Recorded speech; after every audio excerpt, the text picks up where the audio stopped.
목민심서 정약용 율기 6조 제2조 청심. 교격한 행동이나 각박한 정사는 인정에 맞지 않으므로 군자가 내치는 바이니 취할 것이 못된다. 양계종이 돼지머리 때문에 마누라를 내쫓고 허자가 나무 막대기를 밟아 굴리도록 하여 아들의 발을 따뜻하게 한 것은 각박한 정치가 아닌가. 공기가 비단을 불 속에 던지고 이견공이 서가, 상아를 물속에 던진 것은 교격한 행동이 아닌가. 이런 일들은 다 군자가 하지 않는 것이다. 정서는 다음과 같이 말하였다. 사대부들이 덕을 손상하는 것은 이름을 내려는 마음이 너무 급한 데서 오는 일이 많다. 고제 고적간의 아들 사무는 성품이 청고하여 공료도 받지 않았다. 그의 아들이 관주의 음식을 먹었다고 해서 칼을 씌워 옥에 여러 날 가두고 곤장 200대를 때린 후 걸려서 서울로 돌려보냈다. 간사하고 아처 많은 자를 적발하여 배 한 자나 쌀 한 말 받은 장죄도 관대하게 보아주는 일이 없이 탄핵해서 영남으로 귀양 보낸 자가 1000명이나 되었는데 모두가 풍토병으로 죽으니 그의 가족들이 울부짖었다. 고적 사문이 그들을 잡아다 매를 때리니 때리는 매가 그 앞에 가득하였으나 울부짖는 소리는 더욱 심해갈 뿐이었다. 임금이 이 일을 듣고 사문의 포악함이 맹수보다 더하다 하였다. 그로 인해 죄를 받아 파면되었다. 정서는 또 이렇게 말하였다. 전에 어른들의 말을 들으니 상관이 탐욕스러우면 백성들은 오히려 살 길이 있으나 청렴하고 각박하면 바로 살 길이 끊어진다라고 하였다. 고금을 통해서 청리의 자손이 흔히 떨치지 못하는 것은 바로 그 각박함 때문이다.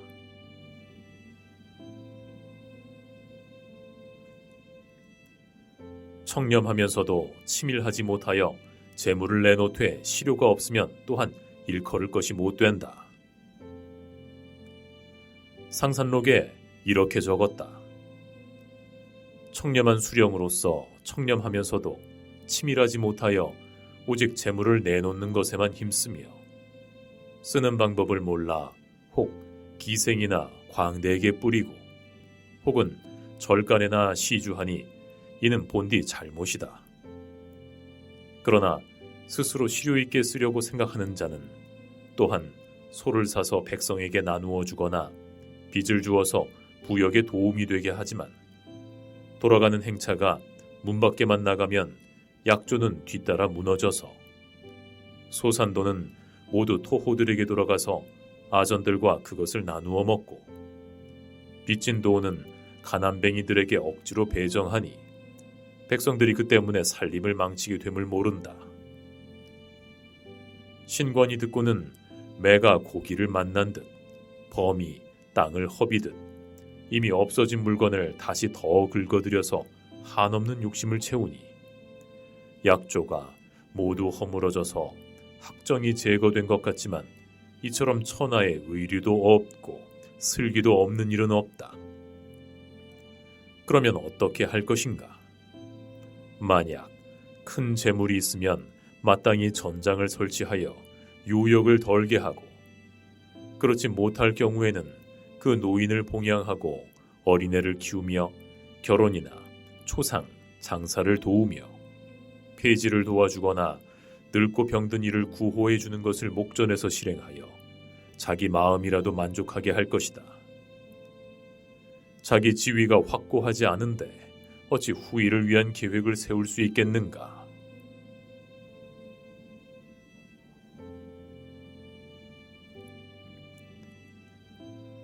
무릇 민간의 물건을 사들일 때에 그 관식이 너무 헐한 것은 시가로 사들여야 한다.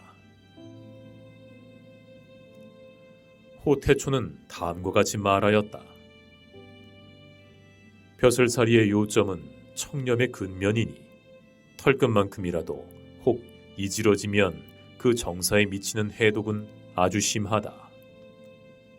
또 누구나 염치가 자신이 당연히 할 일인 것을 모르랴만 무력이 얽히고 형세가 급박하여 점차로 마음대로 하지 못하게 된다.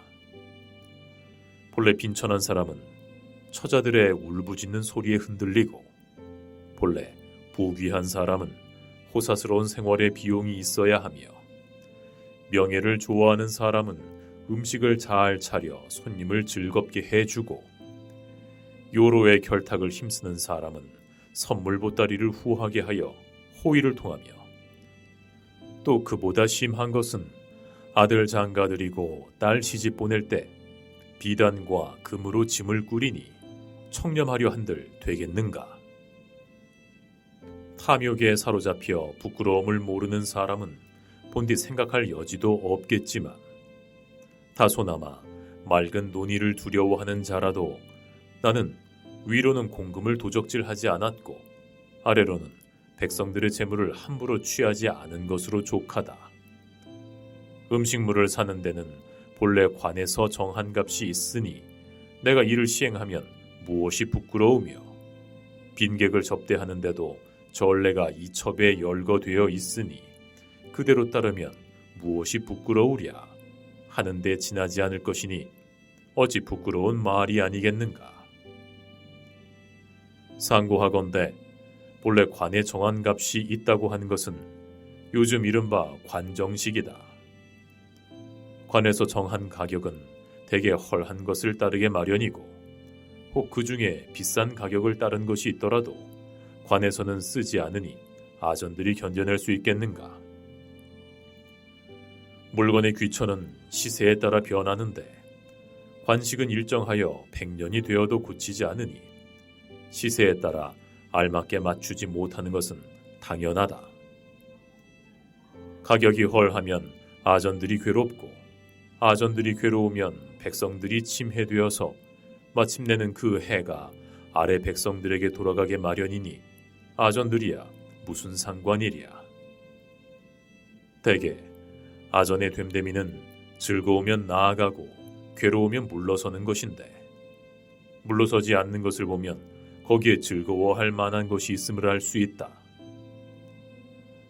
백성의 됨됨이는 즐거워도 머물러 있고 괴로워도 머물러 있어서 그들 자신이 토지에 매달려 있는 것이 마치 밧줄로 묶여서 매를 맞는 것과 같으니 비록 그곳을 떠나지 않더라도 그들에게 괴로움이 없다고 할 수 없다.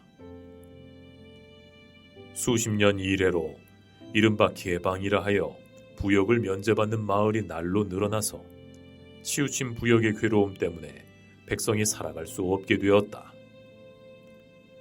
이 폐단을 없애려 하면 아전들은 도망가겠다 한다. 내가 그 이유를 살펴보니 하나는 열읍에서 감사에게 아첨하는 일이 갈수록 심해지는 것이요, 다른 하나는 억지로 정한 관식의 물가가 공평하지 못한 데 있다. 아전이 해를 입으면 그 형세가 반드시 그만두겠다고 할 것이고, 관에서 만류하려면 반드시 그 욕심을 채워주어야 하는데, 위로는 차마 그 이익을 포기할 수 없고 아래로는 세금을 더 부과할 수 없다. 그래서 한 마을을 아전에게 떼어주고 개방을 삼게 하니 천하에 교사하고 비루하며 인색한 것이 이보다 더한 것은 없다. 그러므로 새로 도임하는 수령은 모두 개방을 없애려고 하나 일단 그 묘리를 알게 되면 또한 묵묵히 없애려는 생각을 그만두지 않는 이가 없으며 근본이 자기로 말미암은 것을 알기 때문이다. 무릇 관에서 쓰는 물건은 춘분과 추분 두 때에 시가를 개정하고 반년 동안 시행하여 그대로 둘 만한 것은 그대로 두고 고쳐야 할 것은 고쳐서 오로지 시가에 따르고 깎지도 말고 함부로 더 주지도 않는다면 또한 좋지 않겠는가. 예기 월령에 낮과 밤이 같아 춘분 추분이 되면 도량을 갖게 하고 형석을 고르게 하며 두용을 비교하고 권계를 바르게 한다 한 것은 또한 이런 뜻이다. 무릇 인호들이 바치는 물건이 만약 사들이는 과정에서 백성들의 원망을 듣지 않게 된다면 개방 등이 백성에게 해를 끼치는 일은 비로소 마음대로 개혁할 수 있을 것이다.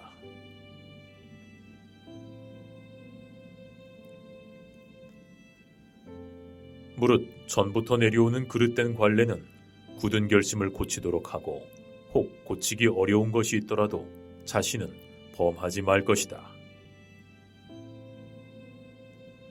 서로의 방번전, 산간의 화속전, 기타 장세전, 무녀포 같은 것은 비록 잘못된 관리이기는 하나 모두 조정에서 알고 있는 것들이니 혹 그대로 따를 수도 있다. 그러나 서로의 와환체, 남방의 은결체는 비록 오래도록 내려오는 관례지만 단연코 먹어서는 안 된다. 신관의 부쇠가는 절대로 2번 거두어서는 안 되며 추관의 고마전도 절대로 헛것을 받아서는 안 되며 궁결의 잉여전도 절대로 도둑질 해먹어서는 안 되며 민고의 잣다란 명목의 도는 결코 관례에 의하여 받아들여 써서는 안 된다. 이런 종류의 예는 낱낱이 들 수 없다. 요는 수령된 자가 의리를 헤아려서 그것이 천리에 어긋나고 왕법에 위반되는 것이면 절대로 자신이 범해서는 안 된다. 혹 구애되어 없애기 어려운 것은 비록 개혁하지는 못하더라도 자신은 범하지 말아야 한다.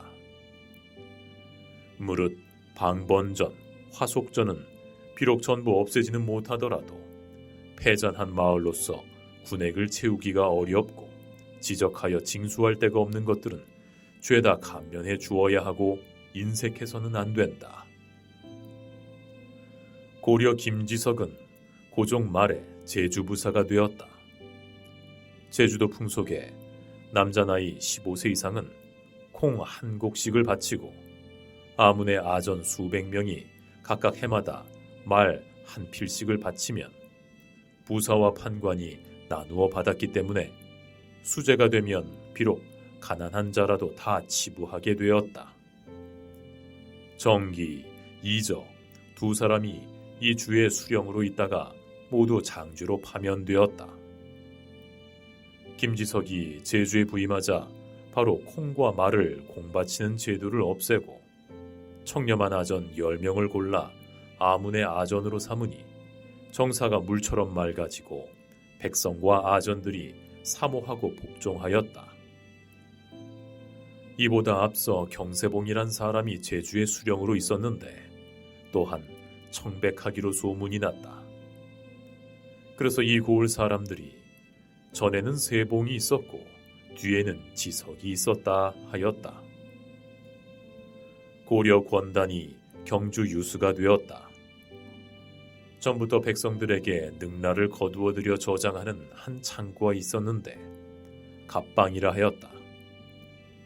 이 능라를 곡물로 바치는 액수에 충당하고 남는 것이 매우 많았는데 모두 유수의 사유가 되었다. 권단은 갑방 제도를 없애고 1년에 거두어들인 것으로 3년 동안의 곡물에 충당하였다. 가황중이 승주 지주로 있을 적에 하루는 부고를 조사하다가 자물쇠가 단단히 채워진 것을 보고 열어보니 보화 수천 궤짝이 나왔다. 이는 모두 이씨 궁중의 물건으로서 장부에 기록되지 않은 것들이었다.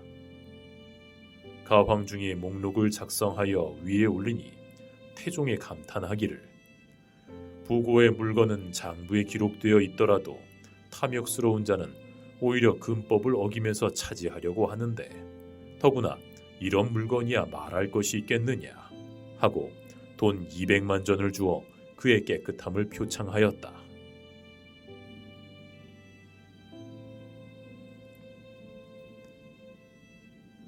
무릇 포목과 비단을 사들일 경우에 인첩이 있어야 한다.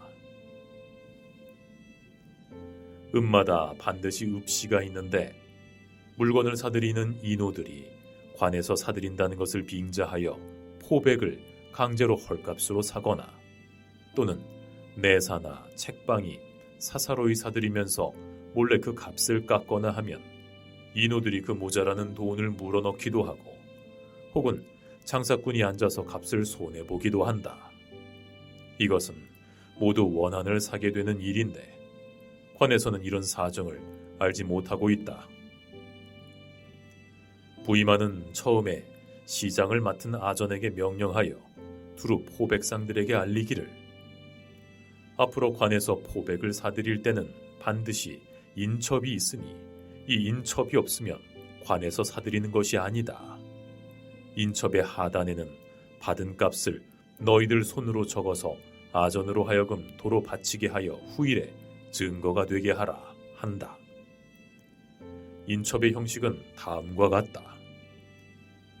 첫째 줄에 갑자 2월 초 6일 관무첩, 둘째 줄에는 8세 무명배 2필, 셋째 줄에는 9세 모시배 1필, 넷째 줄에는 10세 표주 1필, 다섯째 줄에는 순호 득손이 한가운데 인장을 찍는다.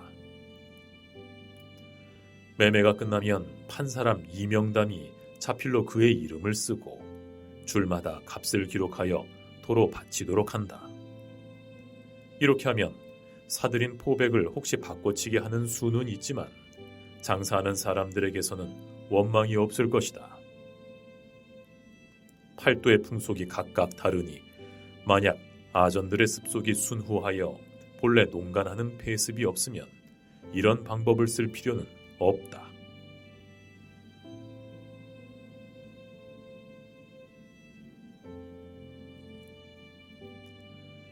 무릇 날마다 쓰는 장부는 자세히 볼 것이 아니니 끝에 서명을 빨리 해야 한다.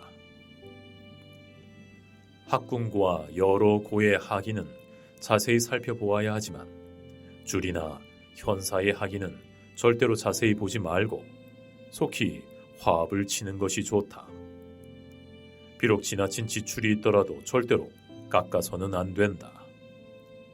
상산록에 이렇게 말하였다. 요즘 풍속은 책객에게 명하여 대조 검사하게 하니 책객이 정직하게 샅샅이 살피면 비방하는 소리가 물끓듯 일어나서 책객이 어찌 정사에 관여하느냐라는 문구가 반드시 편목에 오를 것이고 책객이 사정을 두어 농간을 부리면 비웃는 소리가 쏟아져 나와서 아전들과 이익을 나누어 먹는 폐단을 막아낼 길이 없을 것이다. 또 혹시 토서로 번역하여 내사에 바쳐서 먹도장을 받은 후 서로 대조하게 되면 규문이 엄하지 못하여 사리와 체면이 어그러지게 되니 모두 해서는 안 된다. 물은 내사에 바치는 물건은 모두 격식을 정하여 그달 초하루에 납부하도록 하고 날마다 바치는 물건은 한두 가지를 벗어나지 못하게 해놓으면 절대로 사단이 없을 것이다. 이것은 더없이 좋은 방법이다.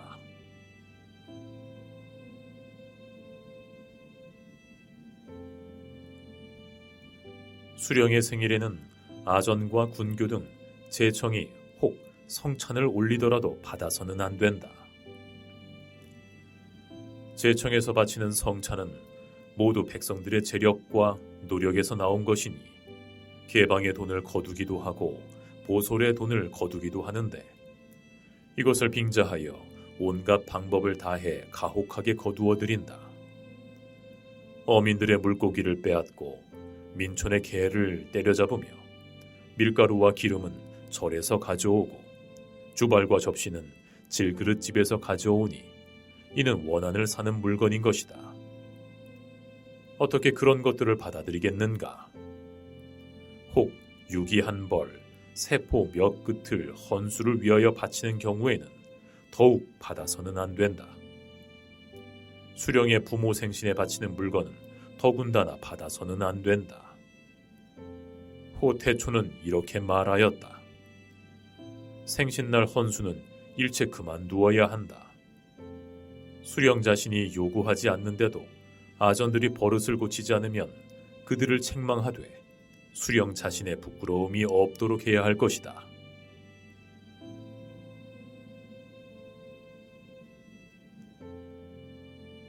무릇 받지 않고 내어놓는 것이 있더라도 공공연히 말하지 말고 자랑하는 기색을 나타내지도 말고 남에게 이야기하지도 말며 전임자의 허물도 말하지 말라.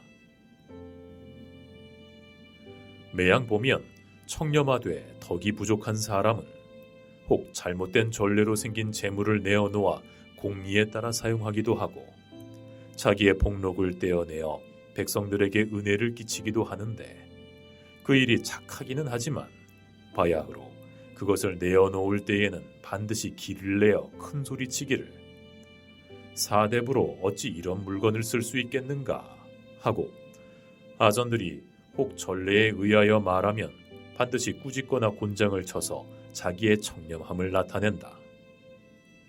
또 복록에 남은 것으로 내 어찌 돌아가서 전지를 살 수 있겠는가 하면서 큰 소리로 과장하며 잘했다는 기색이 있어 백성을 대할 때나 손님을 대할 때나 항상 자랑하니 그의 마음에는 수백 년 돈을 가지고 큰 것처럼 여기고 있으나 식자가 곁에서 보면 어찌 비웃지 않겠는가. 무릇 재물을 내어놓고 복록을 떼어낼 때에는 지나가는 말로 몇 마디 해당 아전에게 분부하고 다시는 끄집어내어 말하지 말아야 한다. 만약 묻는 사람이 있으면 이번에는 그렇게 내어놓았지만 다음에는 그렇지 못할 것 같다 라고 답하고 화제를 돌려 딴 일을 이야기하며 다시는 장황하게 늘어놓지 않는 것이 좋다. 전임자가 전례를 따른 일은 본래 나쁜 짓을 한 것이 아니다. 자신이 재물을 내어놓는 일은 혹은 명예를 얻자는 의도에서 나오기도 한 것이니 자신의 작은 은혜를 가지고 남의 상례로 하는 일은 비방하는 것은 예가 아니다. 절대로 경계해야 할 것이다. 두연이 이렇게 말하였다. 벼슬살이의 첫째 요건은 청렴이다. 그러나 남이 알아주기를 바라지 말라. 진실로 남이 알아주기를 바라면 동료 중에 근신하지 않는 사람이 많으므로 반드시 자기를 참소하고 윗사람이 또 자세히 살피지 않으면 화를 당하기 알맞을 뿐이다. 오직 묵묵히 실행하고 마음의 부끄러움이 없게 하는 것이 좋다. 정서는 이렇게 말하였다. 벼슬살이를 청렴하게 하는 것은 사군자의 당연한 일이다. 청렴하기가 어려운 것이 아니라 그 청렴함을 나타내지 않기가 어려운 것이며 자기의 청렴을 믿고 남을 핍박하거나 업신여기지 않기란 더욱 어려운 것이다. 정서는 또 이렇게 말하였다. 청렴은 벼슬살이하는 본분이지만 도리어 자기의 청렴을 자랑하고 착한 자에게 오만하여서는 안 된다. 근신은 벼슬살이에서 세심히 해야 할 것이지만 도리어 큰 일만 삼가고 작은 일을 소홀히 해서는 안 된다. 근면은 정치하는 실지이니 처음에는 부지런하고 끝에 가서 게으르면 안 된다. 호위의 아버지 호질이 형주 자사로 있었다. 호위가 서울에서 형주로 가서 문안을 드리고 돌아오려 하니 호질이 비단 한 피를 주어 행장을 차리도록 하였다. 무제가 호위에게 경의 청렴이 경의 아버지의 청렴에 비해 어떠한가 하니 호위가 대답하기를 신의 아비는 청렴하되 남이 알까 두려워하고 신은 청렴하되 남이 모를까 두려워하니 신이 아비만 훨씬 못합니다 하였다. 동학 이안눌이 청백리로 뽑혔다. 일찍이 어느 사람에게 내가 수령과 감사를 지낼 때 어찌 흠이 없었겠는가. 다만 부인이 집안 살림을 잘하지 못하여 내 의복과 음식과 거처에 쓰이는 물건이 남의 눈에 아름답게 보이지 않았기 때문에 보는 자들이 나를 청렴하다고 인정하였으니 나는 이를 매우 부끄럽게 여긴다 하였으니 선배들이 실지를 따르며 명예를 좋아하지 않는 것이 이와 같았다.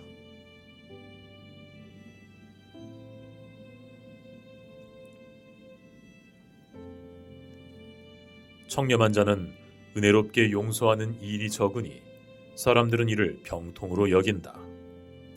자기는 잘하려고 애쓰고 남을 책하는 일이 적은 것이 좋다. 청탁이 행해지지 않으면 청렴하다 할 수 있다. 이노의 무리들은 배우지 못하고 아는 것이 없어서 오직 인용만 잊고 천리는 모른다. 자신이 바야흐로 청렴하려고 애쓰는데 어째 남을 책하랴. 자신은 예로서 가다듬고 남에게는 보통 사람으로 기대하는 것이 원망을 사지 않는 길이다. 규정 외에 백성을 침학하는 것은 법으로 엄금해야 하며 잘못 전해오는 것을 그대로 따라 일정한 복록으로 알고 있는 것은 다소 너그럽게 보아주는 것이 좋다. 조국선이 수령으로 있을 때에 소리가 관의 매를 잃어버리고 다른 매 한 마리를 사서 바치니 공이 매가 제 스스로 날아갔을 뿐이니 내게 무슨 죄가 있느냐 하고 그것을 물리치고 따지지 않았다. 상산록에 이렇게 적었다. 매양 보면 속된 수령들은 궁한 친구나 가난한 친족들을 만나면 자기의 복록에서 떼어 도와주려 하지 않고 별도로 그 사람에게 일거리 하나를 만들게 하여 그 청탁을 들어주니 이것은 백성들의 재물을 약탈하여 자기 친족을 구하는 것이다. 비록 돌아갈 때의 행장이 얼마 안 되어 칭송하는 소리가 일어난다 하더라도 그렇게 해서는 안 된다.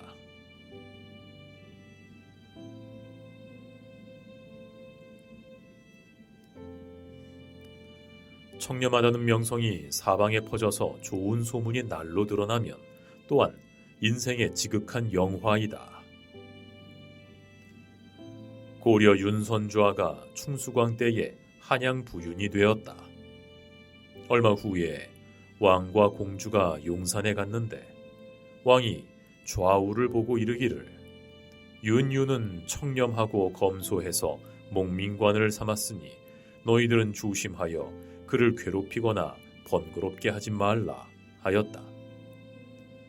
후에 왕이 친히 수령을 발탁하다가 계림 부윤을 뽑는데 이르러 붓을 놓고 생각하다가는 말하기를 조신이 조정에 가득하지만 윤윤 같은 사람은 없다 하고 곧 그를 임명하였다.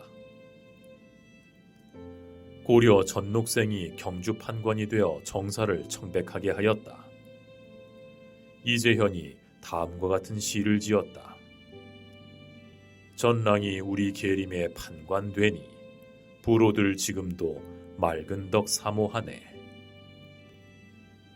완선군 이의전이 양근 군수가 되었는데 창석 이준이 일찍이 그 군을 지나면서 감탄하기를 맑은 기운이 사람에게 스며든다 하였다. 이목이 서천 군수로 있었는데 감사 이안누리 그의 고과에 쓰기를 맑기는 옥항아리 같고 은혜롭기는 봄바람 같다 하였다. 채번옹이 이천 부사가 되어 정사가 청렴함과 간소함을 숭상하였다. 감사가 그의 고과에 쓰기를 어떤 덕정을 행하였기에 이천물이 맑게 되었는가 하였다. 이규령이 수원 부사가 되어 정사를 청렴하고 자애롭게 하였다. 송호암이 편지를 보내어 치하하기를 큰 물이 산을 둘러쌌으니 지척에서도 남의 말을 듣지 못하지만 어진 소문만은 귓전에 쟁쟁하다 하였다. 이천에 옛 비가 있는데 거기에 이후 규령 통만 고제 일청덕 선정비라 새겨있다.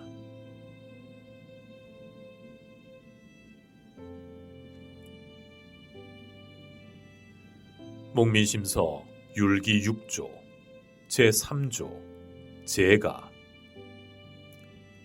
몸을 닦은 뒤에 집을 다스리고 집을 다스린 뒤에 나라를 다스림은 천하의 공통된 원칙이다. 고을을 다스리고자 하는 자는 먼저 제 집을 잘 다스려야 한다. 한 고을을 다스리는 것은 마치 한 나라를 다스리는 것과 같으니 제 집을 다스리지 못하고 어떻게 한 고을을 다스릴 수 있겠는가? 집안을 다스리는 데는 몇 가지 요점이 있다. 첫째, 데리고 가는 사람의 수는 법대로 해야 하고, 둘째, 치장은 검소해야 하고, 셋째, 음식은 절약해야 하고, 넷째, 규모는 근엄해야 하고, 다섯째, 청탁은 끊어버려야 하고, 여섯째, 무파는 청렴하게 해야 하는 것이다. 이 6가지의 법을 세우지 못하면 수령으로서의 정사를 알 수 있는 것이다. 속대전에 수령 중에 가족을 지나치게 많이 거느리고 간 자와 고을의 간비와 몰래 간통한 자는 모두 적발하여 파면한다 하였다. 생각하건대 국전에 가족을 지나치게 거느리고 가는 데 대한 금령은 있으나 명문이 없으니 일정한 규정을 만들어야 할 것이다. 부모와 아내 외에는 아들 하나만 곁에 두도록 허락하되 미혼 자녀들은 계산에 넣지 않고 그대로 허락하며 사내종 하나, 계집종 2 외에는 데리고 가지 못하게 하는 것이 좋을 것이다. 부모, 처자, 형제를 육친이라 한다. 위로는 사판을 모시고 아래로는 빈종을 거느리며 또 노비까지 데리고 가서 온 집안이 옮긴다면 모든 일이 얽히고 설켜 사정을 따르고 공무를 돌보지 않아서 정사가 문란해질 것이다. 옛날에 현명한 수령이 가족을 데리고 가지 않은 것은 진실로 이 때문이다. 오직 부모가 늙었으면 영양을 급히 할 것이나 그 외에는 간략하게 하도록 힘써야 할 것이다.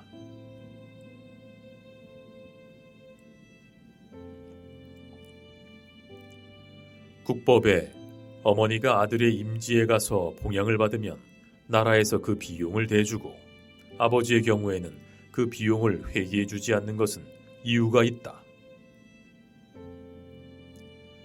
아버지가 아들의 임지에 가서 있으면 친구들은 춘부라 부르고 인호들은 대감이라 부른다. 대감의 나이 60이 넘어 노쇠해져서 봉양을 받아야 할 처지이면 부득이 따라가지만 그렇지 않은 사람은 비록 효자가 간청하더라도 경솔하게 따라가서는 안 된다. 만약 부득이 따라가야 할 처지라면 내사에 따뜻한 방 한간을 택하여 깊이 거처하면서 병을 조리하도록 하고 외인과의 접촉을 피하는 것이 예에 맞는 일이다. 매양 보면 춘부들이 흔히 예를 모르고 외사에 나가 앉아서 아전들을 꾸짖고 종들을 호령하며 기생들을 희롱하고 손님들을 끌어들이며 심지어는 송사와 옥사를 팔아서 관정을 어지럽힘으로 저주하는 자가 성 안에 가득 차고 비방하는 자가 경내에 그득하게 된다. 이와 같이 되면 부모의 자애와 아들의 효도가 다 상하게 되며 공과 사가 모두 병들게 되니 알아두지 않을 수 없다. 필종경은 부자가 서로 대를 이어 연주 태수가 되었는데 당세에서 영광으로 여겼다. 아들 원빈이 매양 정사를 볼 때에는 아버지 종경은 파녀를 타고 원빈의 처소에 가되 좌우에 사람을 보내어 그 아들이 일어나지 않도록 하고 그 판결하는 것을 보고 기뻐하는 기색이 얼굴에 나타났다. 생각하건대 이런 경우에는 아버지가 아들의 관하에 갔더라도 더욱 빛이 나는 것이다. 한옥의 아버지도 또한 따라갔다. 종자로서 제사를 받드는 자는 사판을 모셔야 하지만 지자로서 제사를 받들지 않는 자는 그럴 것이 없다. 관에서 제수를 도우면 이건 역시 관에서 제향을 드리는 것인데 하필이면 그 사당을 비워놓고 사판을 임지로 모시고 가서야 되겠는가. 종손이라도 아버지가 있어 제주가 아닐 경우는 지자와 같다. 예예, 적자가 있는 경우는 적소는 없는 것이다 하였다.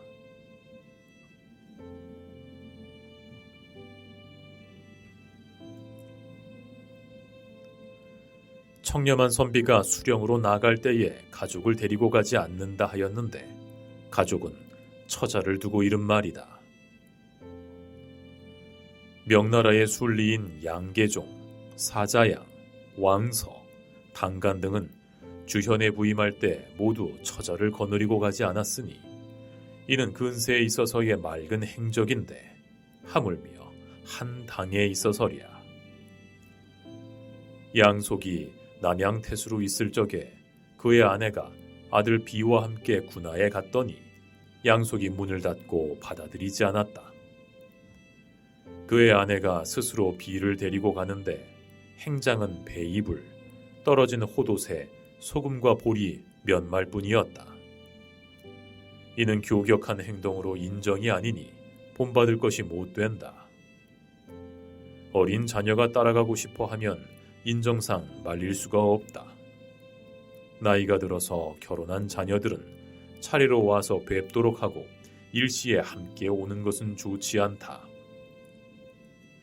옛사람의 말에 수령으로 나가는 자는 세 가지를 버리게 된다. 첫째, 가옥을 버리는 것이니 무릇 가옥을 비워두면 허물어지게 마련이다. 둘째는 종들을 버리는 것이니 무릇 종들은 놀고 한가하면 방자하게 되기 마련이다. 셋째, 아이들을 버리는 것이니 무릇 어린 자제들이 호사스러우면 게으르고 방탕해진다 하였으니 이는 참다운 말이다.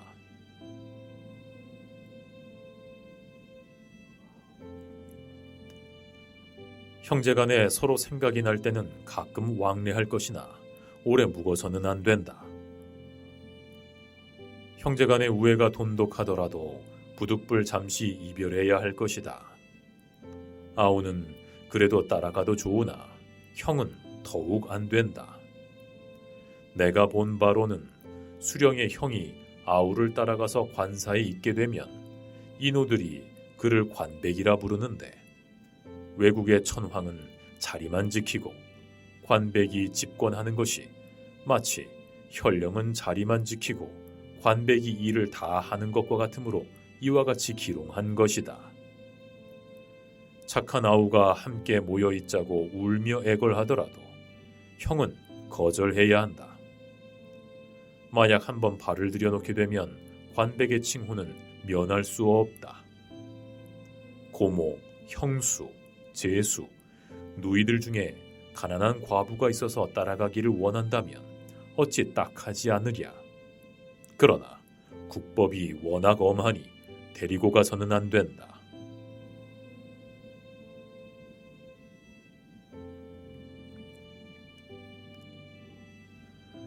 빈종이 많더라도 따뜻한 말로 작별하고 종이 많더라도 양순한 자를 고를 것이요 사사로운 정에 끌려서는 안 된다.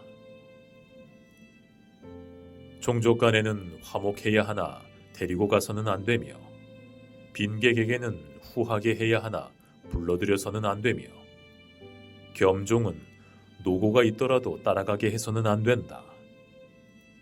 이와 같은 자들에게는 선물을 보내줄 것을 약속하여 따뜻한 말로 만류시키고 관부 안에는 많은 친지들이 있어서는 안 된다는 것을 알려주어야 원망이 없을 것이다.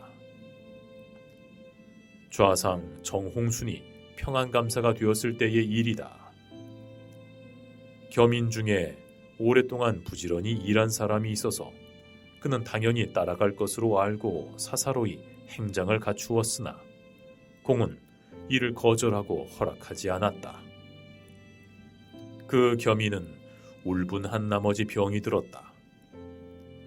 그 후 반년 만에 체면을 불고하고 평안감영으로 갔다. 공은 3일 동안 묵게 한 후 곧 돌려보냈는데 아무것도 주지 않고 말 한 필만 주니 겸인은 더욱 분해하였다. 공이 임기가 차서 돌아왔는데도 그 겸인은 종적을 끊었다. 달포가 지나서 공이 불러 책망하고 낡은 종이 한 축을 주었다. 겸이는 더욱 불평을 품고 돌아와 어미 앞에 그 종이를 내던졌다. 어미가 펴보니 긴 곡물 2인의 교권이었다. 노복들이 과시를 가장 잘 저지르므로 선량하고 충직한 사내종 1명, 계집종 2명만 골라가는 것 외에는 더 거느리고 가서는 안 되며, 혹시 가족이 많지 않으면 계집종 하나로도 좋다. 제5류는 처가 몸소 부엌일을 하였고, 왕선은 종을 데리고 가지 않았으니 어찌 까닭이 없겠는가. 법문 전공이 수령으로 나아갔을 때 3명의 여종이 있었다. 이부의 직을 역임하고 세상을 떠나기까지 1명도 더 늘리지 않았고, 또한 바꾼 적도 없었다.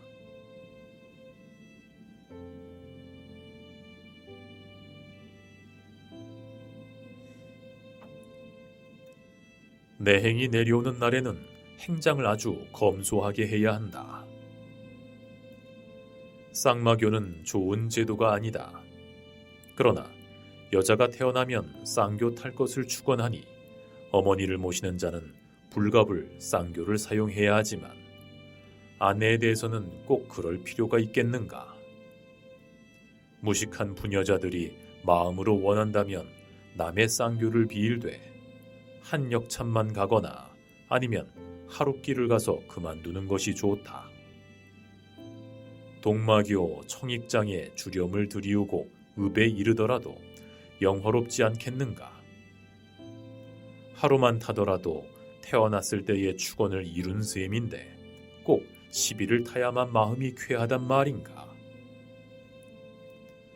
어머니가 타는 가마와 아내가 타는 가마 외에 일행의 인마는 관노나 관마를 사용해서는 안 되고, 집에 하인이나 집에 말이나 혹 사람을 사거나 말을 세내서 사용하는 것이 예에 맞는 것이다.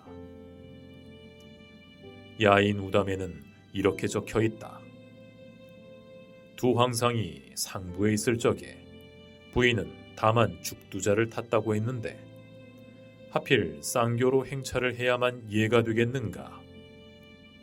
우리나라는 중고 이전에는 비록 재상의 부인이라 하더라도 말을 타고 너울을 쓰고 다녔는데, 요즘은 부화한 풍속만 날로 더욱 심해져서 인마의 징발에 한도가 없어졌다. 쌍교 하나가 가는데 좌우로 옹위하는 사람만 해도 그 수를 헤아릴 수 없고, 심하면 많은 인부를 징발하여 천리길을 메고 가게 하는 자도 있다. 대개 쌍교는 군왕이 타는 것으로 어깨에 매는 쌍교는 군왕도 타지 않는 것이니 그 참람함이 어떠하겠는가. 옛날에는 감사 부인도 동마교를 탔는데 요즘은 시정에 천한 여자도 그 남편이 현의 수령이 되면 쌍교를 타니 그 참람함이 어떠하겠는가. 생각하건대 수령으로 뜻이 있는 사람은 중국에서 배워다가 태평차 한 대를 만들어서 그 어머니를 모시고 가면 영화롭기도 하려니와 백성의 원망도 없게 될 것이다. 한 어기 하북 전운사가 되었을 적에 어머니를 태평차에 앉히고 둘레를 갈대자리로 들이웠으며, 헌숙공은 나귀를 타고 수레의 뒤를 따랐으니 검소함이 이와 같았다. 한옥과 이약곡은 아직 급제하지 못하였을 때는 모두 가난하였다. 함께 경사에 가서 시험을 치를 적에 나아가 아련할 적마다 서로 바꾸어서 하인 노릇을 하였다. 이약곡이 먼저 등과하여 장사연 주부를 제수받고 부임할 때 손수 아내가 탄 나귀의 고삐를 끌었으며, 한옥은 상자 하나를 지고 갔다. 현까지 30리 되는 지점에 이르자 이약곡이 한옥에게 현 사람들이 올까 두렵네 하면서 상자 안에 돈이 겨우 600전이 있었는데 그 절반을 한옥에게 주고 서로 붙들고 크게 통곡한 후 떠났다. 그 뒤에 한옥도 급제하여 다같이 벼슬이 참지정사에 이르렀다. 윤석보는 풍기군수가 되어 부임할 때에 오직 사내종 하나와 계집종 하나를 데리고 갔고, 뒤에 성주 목사가 되어서는 그의 처 박씨가 임신한 지 8개월이 되었는데도 말을 타고 가도록 하고 가마는 쓰지 못하게 하였다. 박씨의 남동생 중간이 상주 목사가 되어서 찾아와 보니 관에서 공급하는 것이 매우 빈약하므로 소금 몇 마를 보내주었더니 공은 즉시 돌려보내며 마치 자신이 더러워지는 듯이 하였다. 살피건대 국초에는 사족의 부녀는 너울을 쓰고 말을 탔던 것이 분명하다. 효헌공 송흠이 수령으로 부임할 적마다 신형마 3필뿐이었으니 대개 공이 타는 말이 한 필, 어머니와 처가 각 한 필씩이었다. 당시 사람들이 삼마태수라 하였다. 자제들은 반드시 초교를 타는데 관노를 시켜 좌우에서 옹위하도록 하는 것은 예가 아니다. 소년들은 안장 얹은 말을 타는 것을 배워야 하고, 그렇지 않으면 언치에 행구를 싣고 타기도 하며 걷기도 하는 것이 좋을 것이다. 내행이 떠나기 하루 전에는 데리고 갈 아전과 종들에게 술, 떡, 국 같은 음식을 먹여야 한다. 수령이 떠날 때에 이와 같이 먹이는 일이 없는 것은 수령은 엄해야 하고 또 공적인 행차여서 먹일 필요가 없기 때문이다. 그러나 내행은 자선을 주로 하고 또 사적인 행차이기 때문에 먹여야 하는 것이다. 내행이 고을에 도착한 지 3일 만에 또 먹여서 따라온 수고에 보답해야 한다.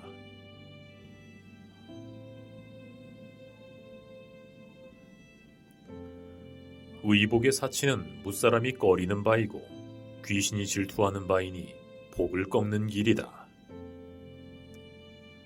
도리를 아는 부인은 극히 적다. 대부분 모두 소견이 얕아서 남편이 수령이 되었다는 말만 들어도 곧 한 보따리 부귀가 하늘로부터 내려오는 것으로 여긴다. 그래서 장식과 폐물들을 가장 아름답게 하기에 힘쓰며 저전을 함부로 가져오게 하여 아파들을 널리 불러 기이한 비단과 고운 모시배, 삼배, 용을 새긴 비녀와 나비 모양의 폐물을 장만하며 아이들을 요물처럼 단장시키고 여종들을 창기처럼 만들어서 다른 집보다 뛰어난 모습으로 가는 길을 빛나게 만들고자 한다. 그러나 식자들은 그것을 보고 그 남편이 이미 바른 도리를 행하지 못함을 알게 되는 것이다. 재물을 낭비하고 복을 꺾으면서 남편의 체면을 깎으니 무슨 상쾌한 것이 있겠는가. 주신이 절강 안찰사로 있을 적에 하루는 요석이 구운 거위고기를 바쳤다. 그는 그것을 실내에 걸어놓고 후에 또 바치려는 자가 있으면 이를 가리켜 보여주었다. 동관들의 내연이 벌어졌을 때 각기 성대히 차려입었지만 주신의 부인은 나무비녀와 배치마 차림으로 참석하니 아주 촌부인 같았다.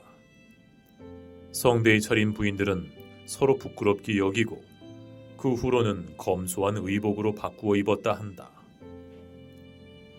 형공학이 경양을 맡아 다스릴 때 동료의 부인들이 함께 모여 노는데 그 자리에 모였던 부인들은 모두 금부치와 비단이 찬연하였지만 공의 부인만은 나무비녀의 배옷 차림일 뿐이었다.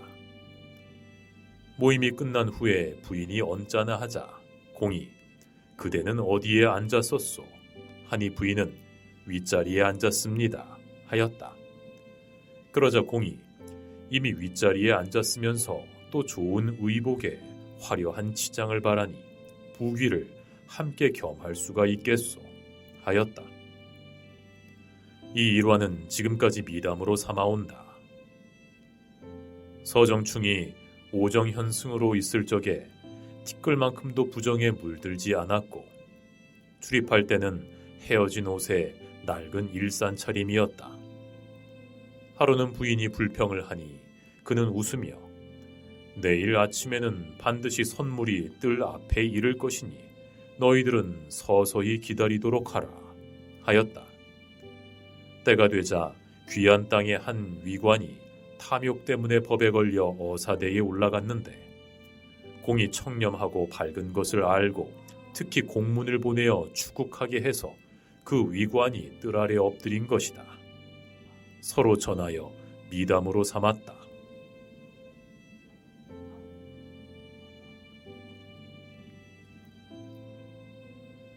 음식을 사치스럽게 하는 것은 재화를 소비하고 물자를 탕진하는 것이니 재앙을 불러들이는 길이다. 후한 공분이 고장의 수령이 되었는데 오직 늙은 어머니만은 아주 진수성찬이었고 처자들의 밥상에는 파와 겨자뿐이었다. 어떤 사람이 공분을 조롱하기를 기름 속에 넣어두어도 스스로 윤택할 줄 모른다 하였다.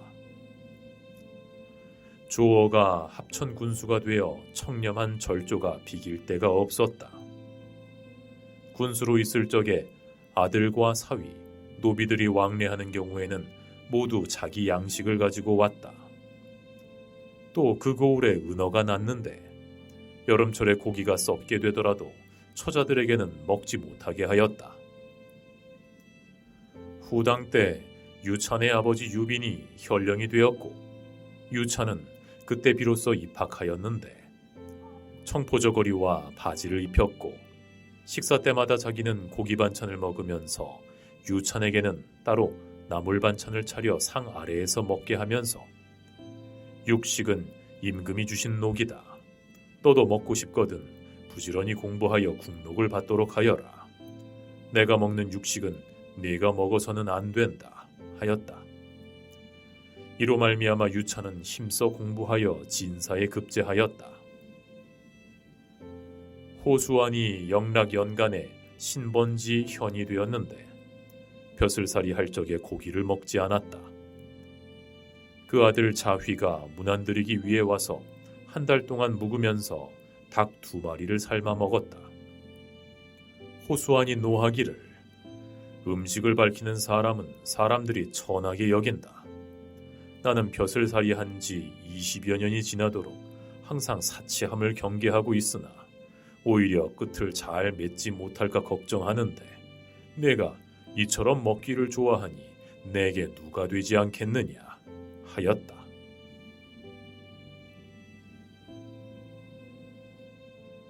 규문이 엄하지 않으면 가도가 문란해진다. 가정에 있어서도 그러한데 하물며 관서에 있어서랴.